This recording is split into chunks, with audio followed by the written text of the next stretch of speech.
กราบสบายดีและสวัสดีเด้อทางพังลาวพังไทยทางต่างประเทศเบิร์สกูสุคนมื้อนี้ก็มาพบมาพอกับน้องสายนนทางน้องสากะมื้อนี้ก็สิให้ไอ้ทงขึ้นโหย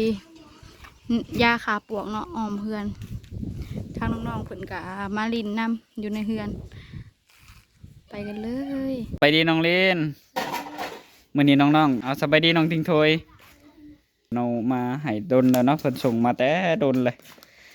ก็ยังบ่ได้หวานเนาะมื้อนี้ก็อนามัยแถวทางนอกนี่พร้อมอนามัยแล้วเนาะก็ยังเหลือแต่สิหวานอันนี้ก่อนโดยหวานแนวขาปวกก่อนอ่ะ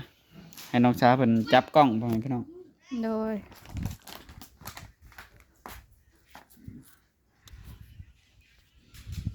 หวานเลยเนาะอุ้ยหลายแท้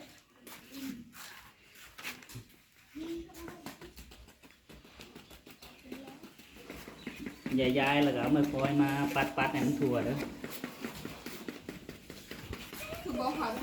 แม่นคิดว่าเขาจุดเลยเนาะ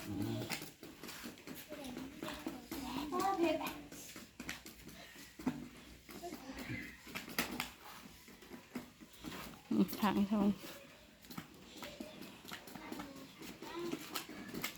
ซ่าๆในทง มาใกล้ๆหนึ่งนัดสามกูมาแล้วเฉยแล้วอ้อมเพื่อนหมดไหน โดย อ้อมเพื่อนก็โดนเติมแล้วเพื่อนสิแล้วนะ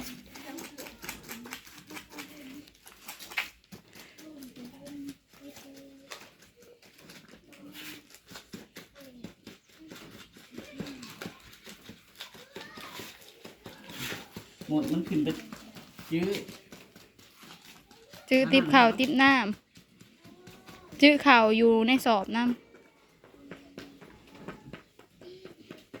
มันเข้าไปยื้อเลย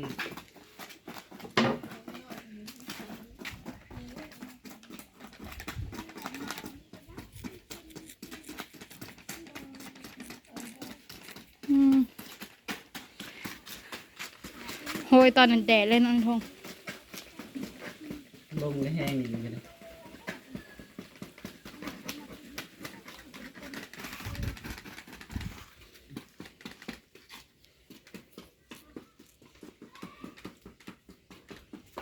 กันพวกหมองกันทุกบัว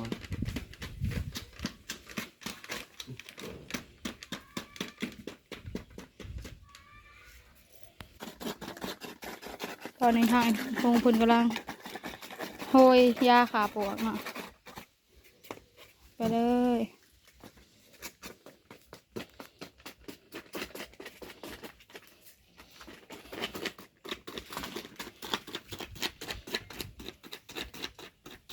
น้องทองค่ะ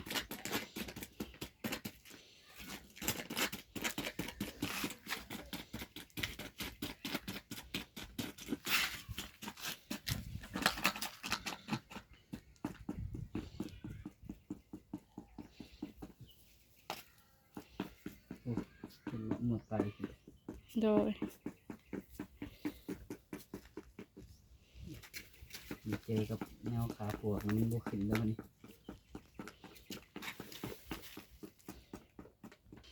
พวกทางทงพุ่นกำลัง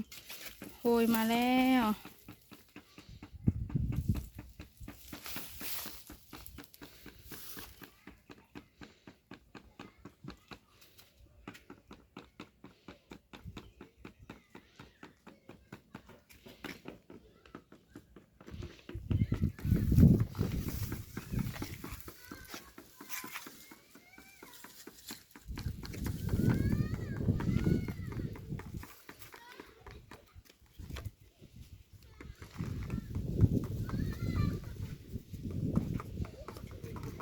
เอาให้ทางไอ้ทงพุ่นโลกยาเอาเนาะทางแคมเพื่อนยาก็เกิดอีกแล้ว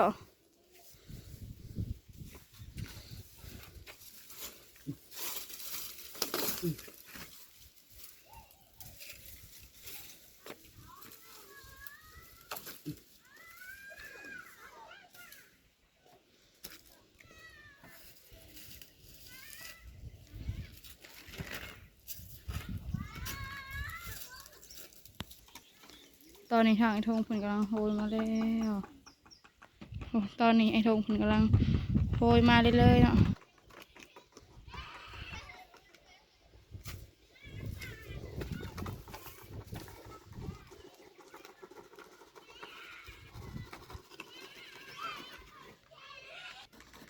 เด็กน้อยเขาหยอกกัน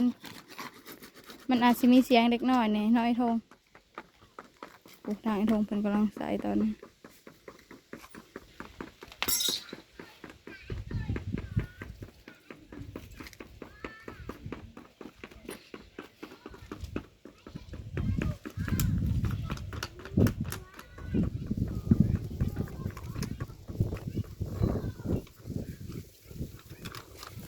ลมกะลมอยู่น้อยธง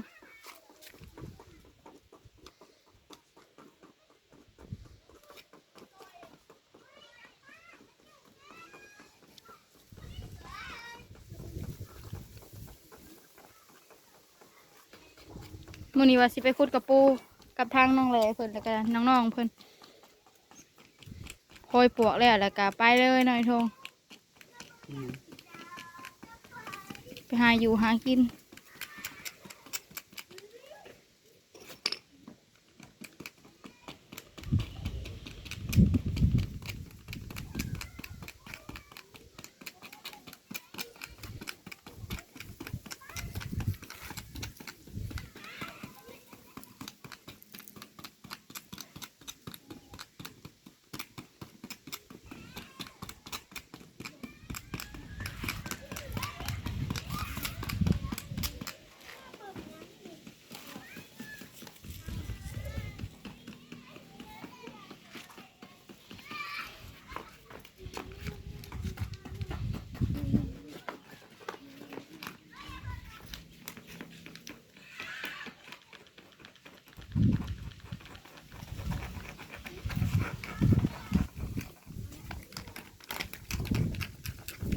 ค่อยๆในธงมันลมนะนั่ง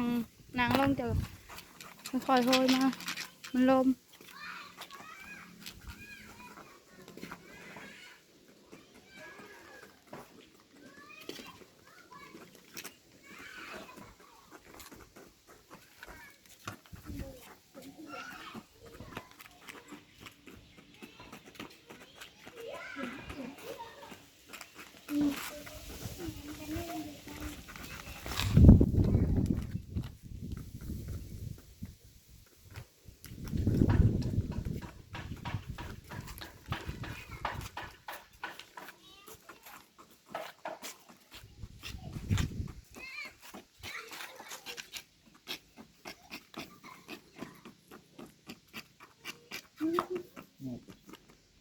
อืม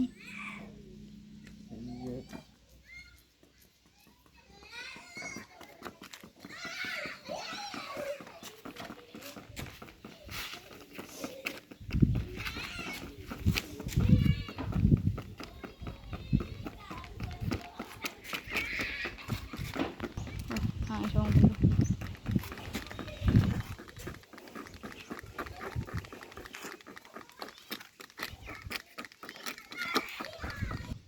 โอ้ทางช่องมันก็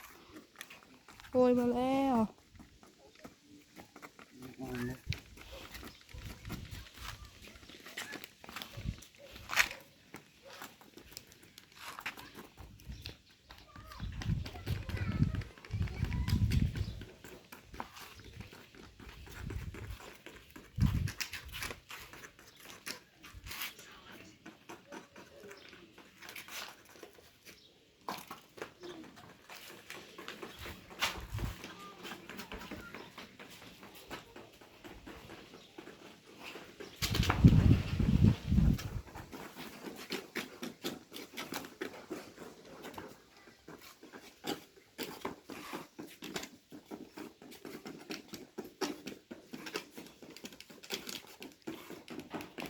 แล้วบาทนี่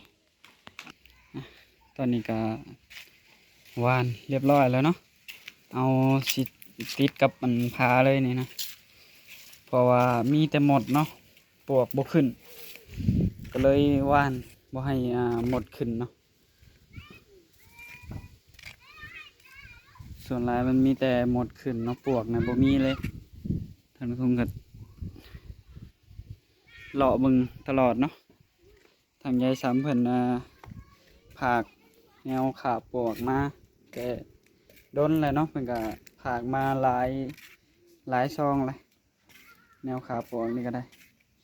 ทางทุ่งก็หวานตลอดเนาะโอ้หวานหลายเนี่ยจักหน้อยเนาะก็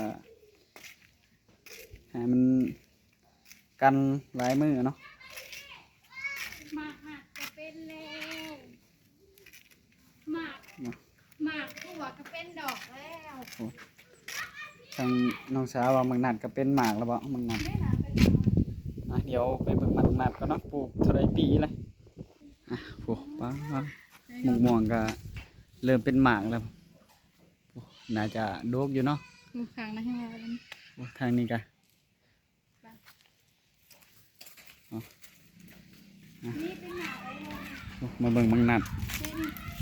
เป็นหมากหนึ่งเนาะมังนัดนี่ สอง สองหมากวะ เด่นตัวนี้ จงไว้แต่สองต้นก็เลยเป็นสองต้นนี่เนาะ เลยเห็นไหม โอ้ตัวนี้ก็กำลังเป็นหมากตัวนี้ก็ได้ มะม่วงก็หมากใหญ่แล้ว อ่า เป็นหมากใหญ่เติบเลยเนาะน้องสาวเพิ่นว่ามันบ่ใหญ่ก็กินเพิ่นว่า ท้องเขาเห็นหมากใหญ่นั่น ฮะ เธอหมากใหญ่ทั้งเทิงนะ อ๋อหมากใหญ่อีหลีพุ่นนะตัวนั้นนะ เคย แต่ กินเองอ๋อเคยก็เห็นเลยนะทั้งเทิงหมากเดียวไหนเทิง ปลาหมากใหญ่อีหลีทั้งเทิงพุ่นเนาะแต่ว่ากล้องบ่ หมาก เห็น ใหญ่ก่อนนี่ตัวนี้ก็ แต่ว่ากล้องบ่เห็น ถ้าก็เห็นหมากใหญ่ทั้งเทิงนะนะ โอ้ อ้ายจักหมากหนึ่งหมากนี่ไอ้เทิงตัวนี้ก็ ตอนนี้ก็มักทั่วโอ้ยพี่น้องเอ้ยก็บ่ค่อยงามมาได้ดอก แต่ว่าเป็นหมากแล้วเนาะ เป็น หมาก ดอก นี่หมากนี่หมากน้อยๆนี่ เป็นหมากเลยไอ้เทิงเจ้าเบิ่ง โอ้ตัวนั้นก็เป็นหมาก แต นะ กนะมันชี้ อ้าวแตกอีกเลย ดูนี่นะหดเอาตัวใดมันทีอันยังรอดนั่นเลยเนาะเพราะว่ามันเริ่มเหี่ยวไปเลยเพราะว่าก็หดอยู่เนาะก็หดอยู่อันนี้ก็ได้ แต่ว่ามัน เลยเป็นหมากเลยหรือว่าที่ใส่ฟูอีกบ่จริงค่ะโคตรหงโคตร เอาหงเลยน้องสาวเพิ่นว่าพอดีแล้วเอาผุนขี่งัวมาใส่เลยก็ได้น้องสาว ขอโทษหน้ามาได้จ้ะกับเป็นยังเนาะเอาใช้โทษหน้าเนาะ เวลาจังใส่ก็ได้ใช่ ไม่พอเอาเลย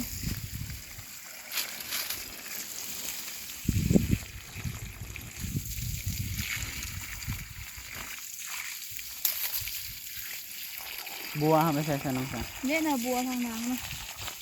เบิ้งคอยใส่ถอกระแตกลายจุดลายแบบนี้เป็นหมากแล้วจะได้กินเลยได้เฮ้ยพักบัวเก็บกินก็สิเบิดเลย โอ้ผักนี่ก็งามเนาะแต่ว่าตายหมองหนึ่ง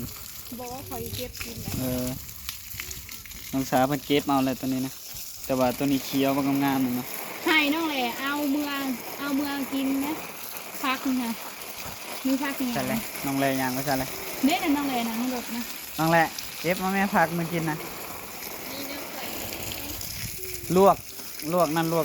วกผักกินก็ได้เลย เอาเมื่อขั่วใส่หมูก็ได้ ส่วนกายหันทางน้องซากะสีปลูกใหม่เด้อโคตรหงก่อน โอ้เอาไปเปียกน้องสาวเนาะ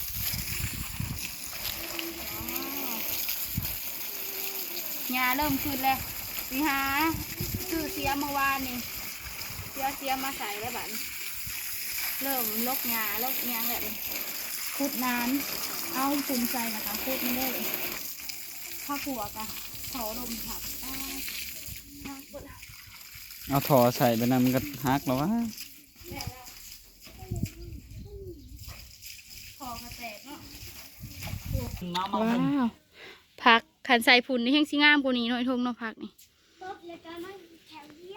จกเลยก็เคี้ยวเฮียก็จะให้เคี้ยวเฮียที่ละ ไป ได้นะ ไอทงเพิ่นกะสีย่อน้องขึ้นเอาหมักหุงซุก เอาหมักซุกเด้อห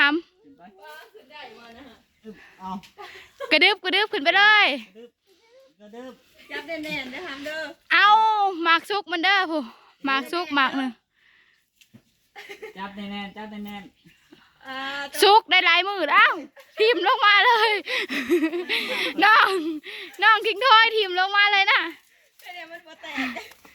มาคุมมันยังน้อยเนาะมีแ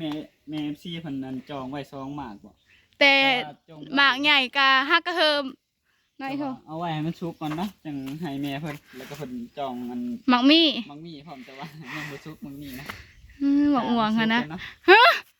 สองหมากไอ้ท้องนี่หมากนี่ก็มีนี่หมากม่วงหมากใหญ่สองหมากนี่สองหมากเลย น้องสาวเพิ่นสงสัย หนาวเป็นพวกเยอะนะ กินสมพ่อแม่พี่น้องเอ้ย สองหมากตัวนี้ก็มี โอ้ทางมะม่วงแบบมันหากันพัวหมาก2หมากนึงเนาะ นี่หมากหนึ่งเป็นสี่หมาก แต่ว่ากกนั่นนี่เอาไว้กินแบบมันใหญ่อย่าเรียหรอเนาะ ต้น ใหญ่ นี้เกิดดอกแล้วต้นนี้ก็ยังเหลือแต่ต้นน่ะมันเกิดดอกเลยนะมันหักกระตายเลยตัวน่ะ ตัวใด เด้ต้นโตมีฟูยนะ ตัวมีผูหอยอยู่นะ นี่มันถือว่าเป็นหมากเป็นหมอหรือว่าเป็นดอกมันเหี่ยวแล้วนะมันไม่ได้เป็นนะเหี่ยวแบบนี้เลยนะ หมอสงสัย เนี่ยนะเป็นแบบนี้นะ สงสัยมันบ่ติดเนาะกกนี่ ต้นเดียวแต่เกิดจะได้หมากเดียวนี่ เกิดแต่หมากเดียว อ๋อโธ่ดีใจเห็นห่วง ผู้มะม่วงตัวนี้ก็เป็นหมากเกือบจะถูกต้นเนาะพ่อแม่พี่น้อง เหลือต้นเดียวค่ะบ่เป็นจ้ะ แต่ว่าเป็นดอกแล้วแต่ว่าหมากมันบ่ติด อ้าวองหวังแพงนึงอยากได้ซื้อฮดหน้ามันถูกมือแล้วมันลืมฮดต้นหมกหม่วงน้ำเรากินนี่นะ โอ้น้องสาวมันก็เห็นมันสุกเห็นมันเป็นมะม่วงแล้วพัดอยากโคตรมัน เอาให้ คันน้ำเจ้าโคตรตลอดเจ้าว่ามันสิเป็นหมากตลอดบ่จังวะ ไปลองเปิดหน้ามาฮดปะ โหลองเปิดน้ำมาโคตรดีเลย ปาดมาหุงก่อนเด้อ เดี๋ยวมื้อแรงก็จะโคตรก็ได้เนาะโอ้ผักนี่ก็เขียวงามเนาะเขียวงามมาเลยผักนี่ผักอื่นๆก็บ่อยากงามมาได้ดอก ผักบัวเก็บกินสิเบิด ผักบัวนี่ก็น้องสาวมันเก็บใส่ผักใส่ มีหมดแดงนะ ลาบ ใส่ต้มปลามือแรงสิต้มปลากิน โอ้มีหอดหมดแดงอยู่ในเฮือนนี่ ว้าวทางนอกมันบ่อยากเป็นเลยค่ะเป็นอยู่ทางนอก ฮะ เป็นอยู่หมอ เป็นบ่ โดน มันบ่อยากแจ้งเนาะ ดีใจที่เฮ็ดทางหวังตะนั่นเลยแทงเมียนก่อนทางให้มันใหญ่ไปนี่ก่อนจะกินมัน นี่ม่วงนี่กำลังเป็นหมากนี่ เช่นไว้ทำ โอ้ ไม หมากใหญ่ๆเลยตัวนั้นเนาะ ซองหมากเลยวะ ห่ออยู่เพิ่นนะนี่ FC เพิ่นสิเห็นอยู่บ่